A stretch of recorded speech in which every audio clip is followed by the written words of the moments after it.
Hey, Boris. Well, good morning from Australia. I'm very pleased to join two great friends of freedom and of Australia, Prime Minister Johnson and President Biden. Today, we join our nations in a next generation partnership built on a strong foundation of proven trust. We have always seen the world through a similar lens.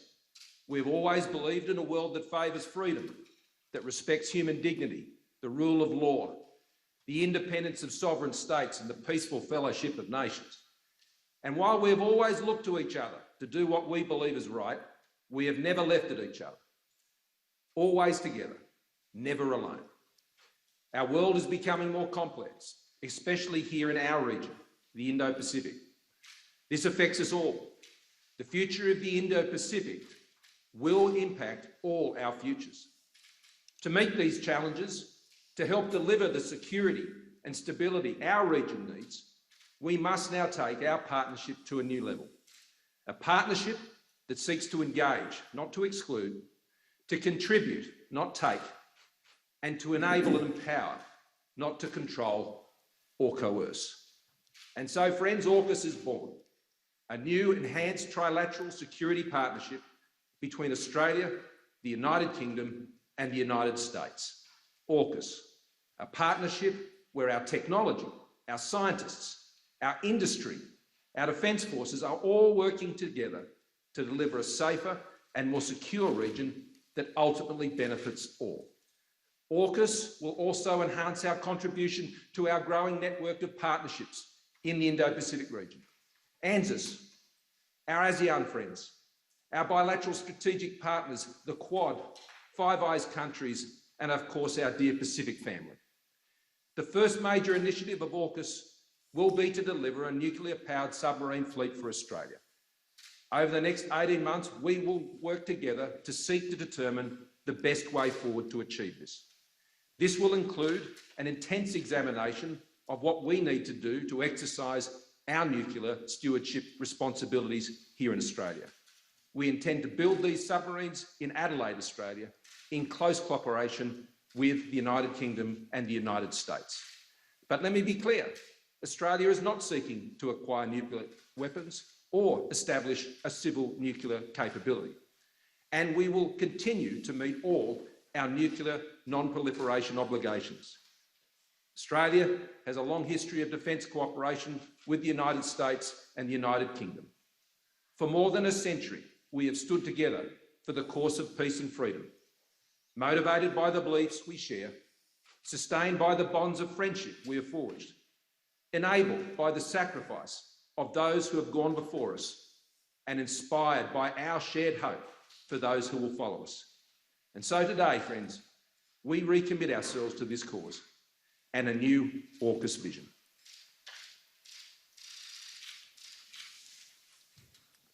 I'm delighted to join President Biden and Prime Minister Morrison to announce that the United Kingdom, Australia and the United States are creating a new trilateral defence partnership known as AUKUS, with the aim of working hand in glove to preserve security and stability in the Indo-Pacific.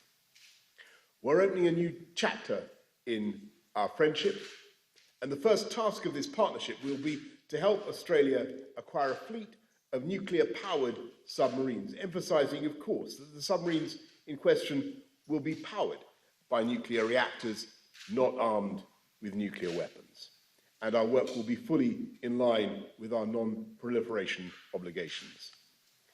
This will be one of the most complex and technically demanding projects in the world, lasting for decades and requiring the most advanced technology. It will draw on the expertise that the UK has acquired over generations, dating back to the launch of the Royal Navy's first nuclear submarine over 60 years ago. And together with the other opportunities from AUKUS, creating hundreds of highly skilled jobs across the United Kingdom, including in Scotland, the north of England and the Midlands, taking forward this government's driving purpose of levelling up across the whole country. We will have a new opportunity to reinforce Britain's place at the leading edge of science and technology, strengthening our national expertise, and perhaps most significantly, the UK, Australia, and the US will be joined even more closely together, reflecting the measure of trust between us, the depth of our friendship, and the enduring strength of our shared values of freedom and democracy. Only a handful of countries possess nuclear-powered submarines, and it is a momentous decision for any nation to acquire this formidable capability, and perhaps equally momentous for any other state to come to its aid. But Australia is one of our oldest friends, a kindred nation, and a fellow democracy, and a natural partner in this enterprise. Now the UK will embark on this project alongside our allies, making the world safer and generating jobs across our United Kingdom. Thank you. Over to you, Mr. President. Thank you, Boris. And I want to thank that fellow down under. Thank you very much, pal. Appreciate it, Mr. Prime Minister. I'm honored today to be joined by two of America's closest allies, Australia and the United Kingdom, to launch a new phase of the trilateral security cooperation among our countries. As Prime Minister Morrison and Prime Minister Johnson said, I want to thank you for this partnership, your vision as we embark together on this strategic mission. Although Australia, the UK, and US partnership, Aukus, it sounds strange in all these acronyms, but it's a good one. Aukus, our nations will update and enhance our shared ability to take on the threats of the 21st century, just as we did in the 20th century, together. Our nations and our brave fighting forces have stood shoulder to shoulder for literally more than 100 years. Through the trench fighting in World War I, the island hopping in World War II during the frigid winters in Korea, and the scorching heat of the Persian Gulf.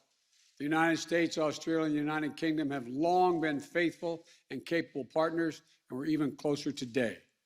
Today, we're taking another historic step to deepen and formalize cooperation among all three of our nations, because we all recognize the imperative of ensuring peace and stability in the Indo-Pacific over the long term. We need to be able to address both the current strategic environment in the region and how it may evolve, because the future of each of our nations, and indeed the world, depends on a free and open Indo-Pacific enduring and flourishing in the decades ahead. This is about investing in our greatest source of strength, our alliances, and updating them to better meet the threats of today and tomorrow. It's about connecting America's existing allies and partners in new ways and amplifying our ability to collaborate, recognizing there is no regional divide separating the interests of our Atlantic and Pacific partners. Indeed, this effort reflects the broader trend of key European countries playing an extremely important role in the Indo-Pacific. France, in particular, already has substantial Indo-Pacific presence and is a key partner and ally in strengthening the security and prosperity of the region. The United States looks forward to working closely with France and other key countries as we go forward. And finally, this initiative is about making sure that each of us has a modern capability, the most modern capabilities we need to maneuver and defend against rapidly evolving threats. AUKUS will bring together our sailors, our scientists, and our industries to maintain and expand our edge and military capabilities and critical technologies such as cyber, artificial intelligence, quantum technologies, and undersea domains. Now, as a key project under AUKUS, we are launching consultations with Australia's acquisition of conventionally armed nuclear-powered submarines for its Navy, conventionally armed. I want to be exceedingly clear about this. We're not talking about nuclear-armed submarines. These are conventionally armed submarines that are powered by nuclear reactors. This technology is proven, it's safe. And the United States and the UK have been operating nuclear-powered submarines for decades. I have asked Secretary Austin of the Department of Defense to lead this effort for the US government in close collaboration with the Department of Energy and the Department of State. Our governments will now launch an 18-month consultation period to determine every element of this program, from workforce to training requirements, to production timelines, to safeguards and non-proliferation measures, and to nuclear stewardship and safety to ensure full compliance with each of our nation's commitments under the Nuclear Non-Proliferation Treaty. We'll all undertake this effort in a way that reflects the long-standing leadership in global non-proliferation and rigorous verification standards, in partnership and consultation with the International Atomic Energy Agency. So I want to thank the Prime Minister Morrison and Prime Minister Johnson for their friendship, but mostly important for their leadership and partnership as we undertake this new phase of our security cooperation. And the United States will also continue to work with ASEAN and the Quad, as was stated earlier, our 5 treaty allies and other close partners in the Indo-Pacific, as well as allies and partners in Europe and around the world to maintain a free and open Indo-Pacific and build a future of peace, opportunity for all the people of the region. We're joining together, our partnerships are getting stronger. This is what we're about. I want to thank you all, and I look forward to seeing both of you in person very soon, I hope. Thank you. Thank you.